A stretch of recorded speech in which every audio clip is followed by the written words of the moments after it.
Read that again. The couple whose polo documentary drew the worst viewership of anything they have ever produced decided the answer was more polo. Same sport, same crowd, same private airfields and manicured stables. The only difference this time is that trained performers will read the lines instead of Harry gesturing at ponies, while an audience of roughly nobody tuned in. That is not a pivot in any real sense. A pivot suggests you looked at the wreckage and changed direction. What the Sussexes did was repaint the same car and drive it back into the same wall, hoping the fresh coat would fool the crowd. It will not. And you have to sit with the arrogance baked into that reasoning. When an unscripted show collapses, the reason is almost always simple. Audiences rejected the host. They did not warm to the persona, the tone, the vibe of the person in front of the camera.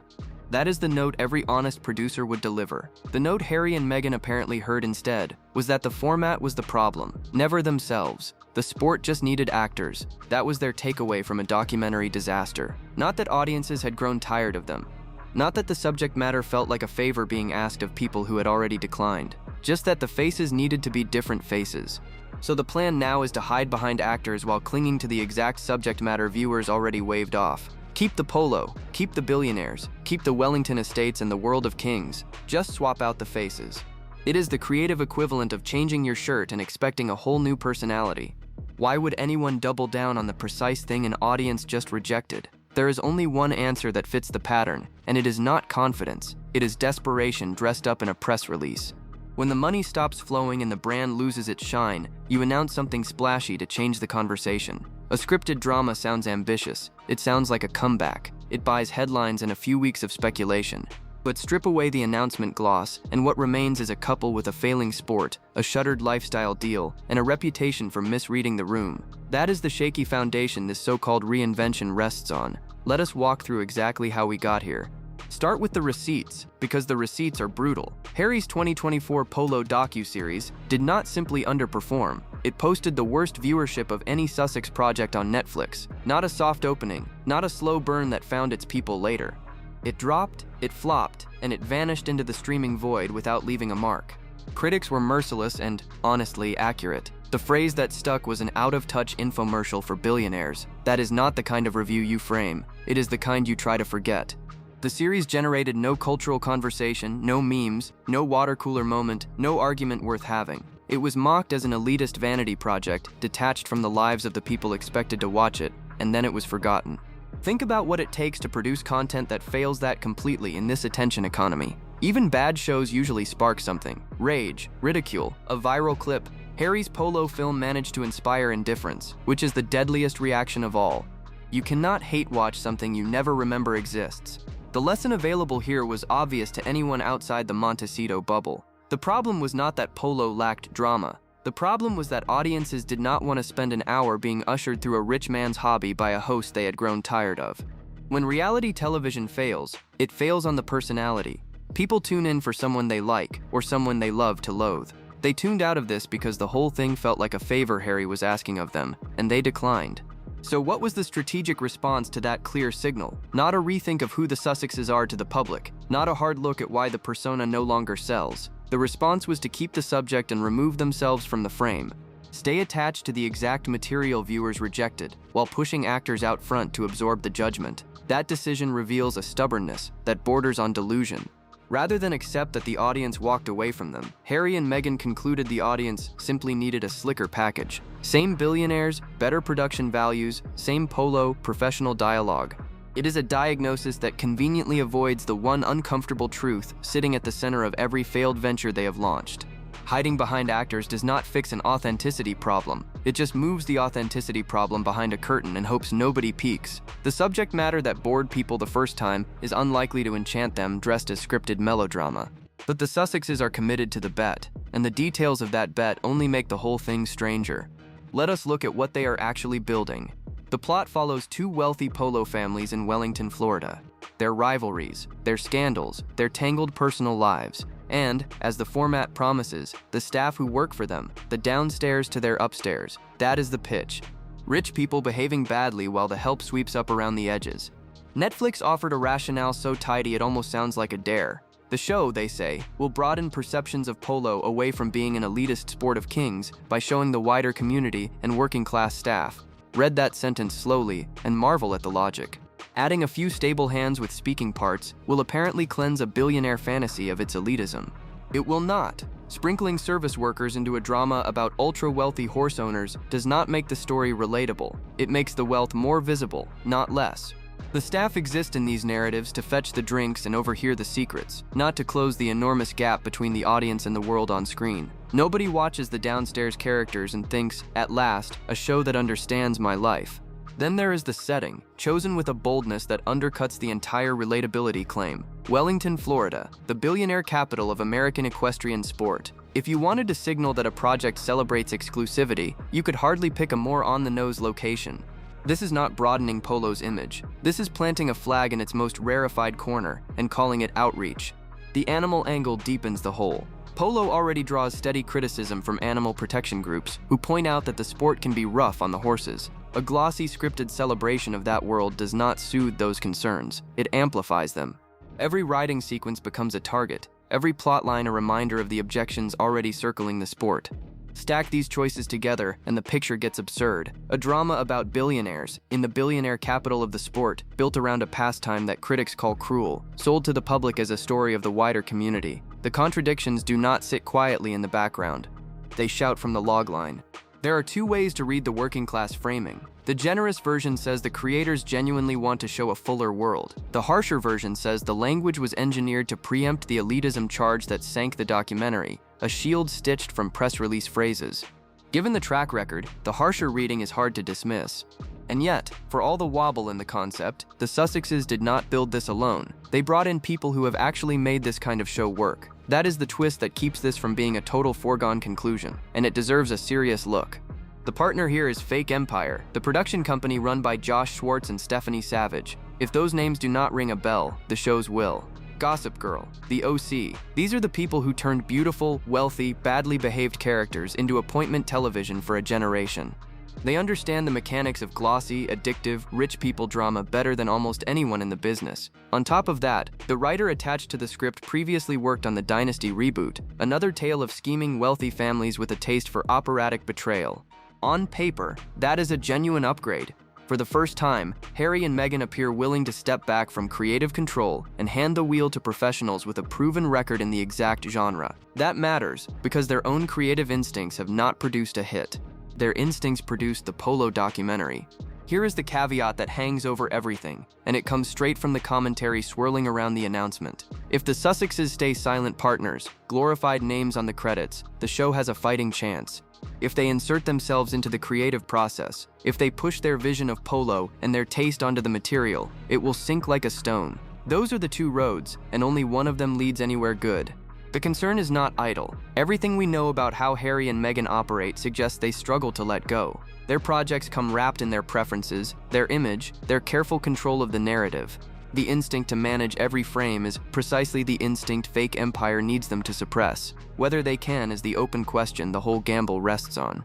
There is a second wrinkle worth raising. Schwartz and Savage earned their reputations in a different era. Gossip Girl premiered in 2007. The cultural moment that made those shows irresistible has shifted underneath everyone's feet. Streaming rewrote the rules. Social media rewrote attention itself. Creators who dominated one climate do not automatically command the next one. People at that level of the industry often live insulated from the ordinary viewer, cushioned from the daily grind of the audience they need to reach. The genre they mastered may simply not land the way it once did, no matter how skilled the hands guiding it. So even with the right names attached, the timing works against them, and the timing is where this gets genuinely rough. Look at what dominates the culture right now. Eat the Rich satire is everywhere. Succession dissected a billionaire family and invited you to relish their misery. White Lotus lines up the wealthy for the slaughter with a smile. Triangle of Sadness took the ultra-rich and quite literally turned their world upside down. The appetite of the moment is for stories that expose and skewer the elite, not stories that ask you to feel for them. That is the wall this project runs straight into. The Sussex drama wants audiences to empathize, unironically, with the interpersonal squabbles of Florida polo dynasty owners. No wink, no knife, just earnest concern for whose stallion beat whose at the country club. In a climate trained to laugh at exactly these people, asking for sincere sympathy is a tonal miscalculation of a high order. Layer the economics on top. Regular viewers are still squeezed by real financial pressure, watching prices climb while wages lag. Into that mood, Harry and Meghan drop a billionaire playground fantasy and expect it to charm. The documentary already proved audiences reject the ultra-wealthy horse set during an economic crunch. Fictionalizing the same crowd does not change the arithmetic. The format compounds the trouble. A soap opera in the old grand style feels dated to a younger audience raised on streaming, on short-form video, on constant reinvention. That style thrived in a media world that no longer exists. Younger viewers want something faster, sharper, more self-aware than a stately melodrama about people they are already inclined to resent. And this is the recurring blind spot with the Sussexes. They do not seem to grasp how far the culture has moved. Part of it is generational, a gap between their reference points and the audience they chase. Part of it is isolation, the distance that opens up when you live behind gates in Montecito and travel by private jet, cut off from the texture of ordinary life. You cannot write for a room you never enter. That disconnect explains so much. It explains the tone-deaf documentary. It explains a lifestyle show about jam and flour sprinkles that left viewers cold. It explains why a polo soap opera struck them as a fresh idea rather than a warning sign. When you misread the culture this consistently, the misreads stop looking like accidents and start looking like a worldview. Then there is the obstacle bigger than any of these, the one no production company can script around. The Sussex name itself is now a liability at launch. Any project stamped with the Archewell brand meets an automatic and instantaneous headwind of internet skepticism before a single frame airs. That is not paranoia. It is the demonstrated reality of every recent venture they have attached themselves to. Break down the audience waiting on the other side of that announcement. One group is the hate watchers, poised to criticize, ready to tear it apart the moment it drops. Another group will not give it a chance at all, dismissing it on sight as another vanity project. A large share of potential viewers have already made up their minds before the trailer cuts, and their verdict is not kind. That is a punishing place to start any show. How did the brand get here? Follow the trail. First came the royal tell-alls and the memoir, the airing of every private grievance for public consumption. Then the Spotify podcast, and then another. Then a lifestyle cooking show heavy on aesthetics and light on substance. Now a scripted drama aimed at a young audience. Each pivot arrived with fanfare and departed with a shrug, and the constant churning without any lasting audience connection tells its own story. There is a reading of this that goes beyond bad luck. Pivoting to behind-the-scenes production is a textbook crisis management move. It lets you stay on the payroll without putting your own face on screen for the internet to judge. When the persona keeps getting rejected, you stop selling the persona and start selling the machinery. It is see-through, and audiences can see through it. Reporting around the couple sharpens that impression. On MasterChef Australia, the buzz was telling. Producers reportedly assumed the celebrity guest would be Prince Harry, and word emerged that there was no deal without him. Meghan believed she was booked as Meghan Markle, the brand, the founder of As Ever. She learned quickly that the value the industry chased was the royal connection, not the lifestyle entrepreneur. No Harry, no deal. That is a brutal verdict from a market that is supposed to be her audience. The draw is the title, the blood tied to the monarchy, the thing Harry carries and cannot manufacture. Everything else, the jam, the flour sprinkles, the cooking philosophy, the brand, is packaging. And a scripted drama where neither of them appears on camera is the ultimate attempt to monetize the machine while sparing the faces from further judgment. It reads less like ambition and more like a last attempt to prove Archewell Productions can deliver anything at all. There is a reason this last attempt feels so loaded, and the reason is money. The financial pressure behind this announcement is real and mounting. Commentators covering the couple have noted plainly that there is no big money payment arriving from Spotify, none from Netflix in the way there once was. Reports describe the inheritance running down and bills stacking up. Security alone reportedly runs into the millions each year, and the Montecito lifestyle does not maintain itself. Nothing is being replenished. Everything is being drawn out. Then came the legal wreckage. Harry and his fellow claimants lost every one of the allegations they brought against Associated Newspapers in what commentators described as the most expensive privacy trial in British legal history.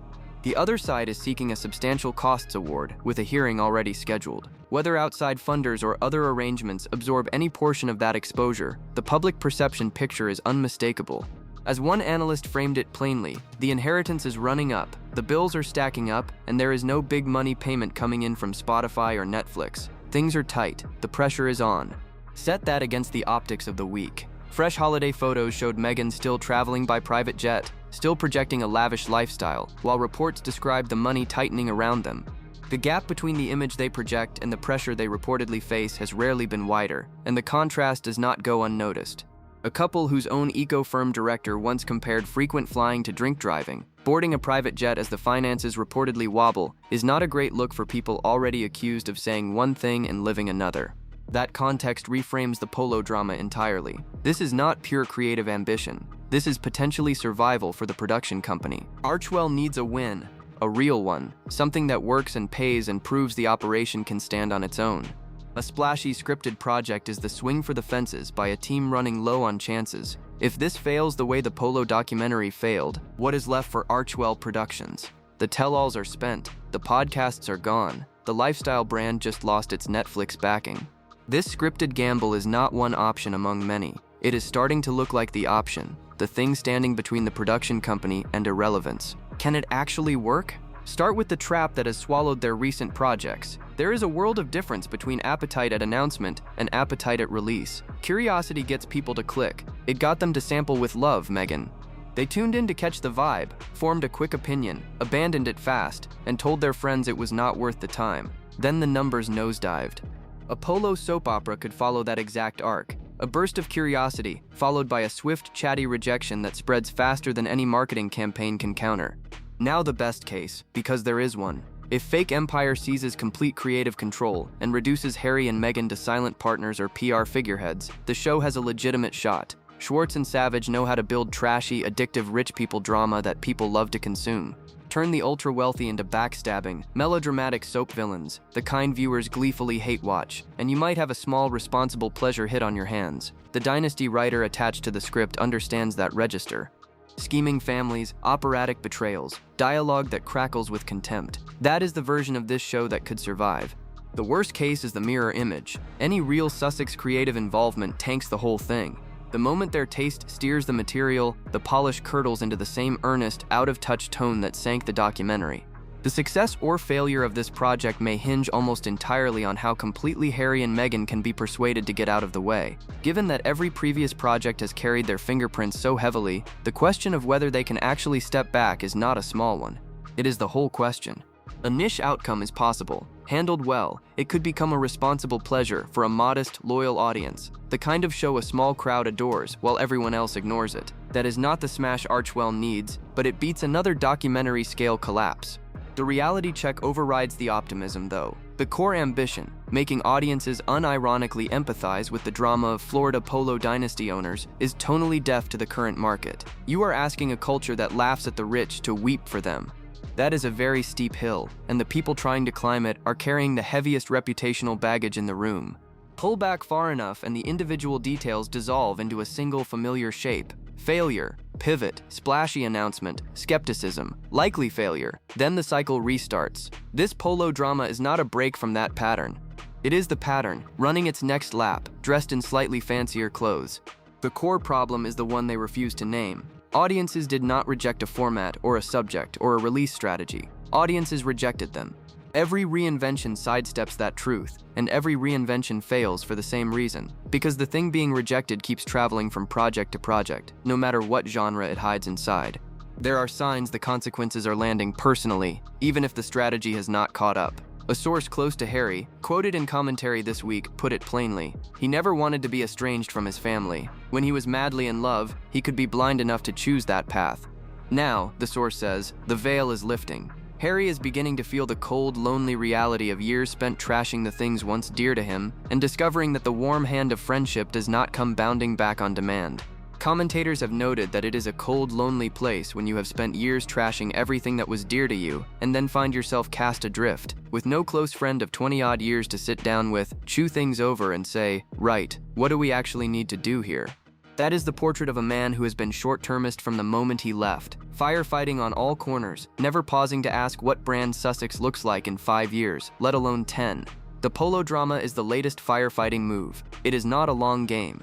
It is a scramble dressed as strategy, and the scramble keeps producing the same result because the underlying calculation never changes. Every time things go quiet, there is another interview, another leak, another dramatic revelation. Private family conversations end up as Netflix content. Personal moments become podcast episodes. The monarchy gets strip-mined for material, and the people still inside it absorb the damage. You might expect that dawning awareness to prompt a genuine recalibration, a quieter approach, a willingness to play the long game measured in years rather than a scramble for the next quick payday. Instead, the answer is another splashy announcement, another attempt to rebrand the way out of a hole dug by choices, not by content. The royal family, for their part, reportedly wants no involvement in the continuing Sussex soap opera. They do not want to be seen as part of it. They do not want the drama attached to their name. And yet every new Archewell announcement pulls the institution back into the frame, because the Sussex story is inseparable from the royal story, and every fresh headline is another reminder of the distance between what was and what is.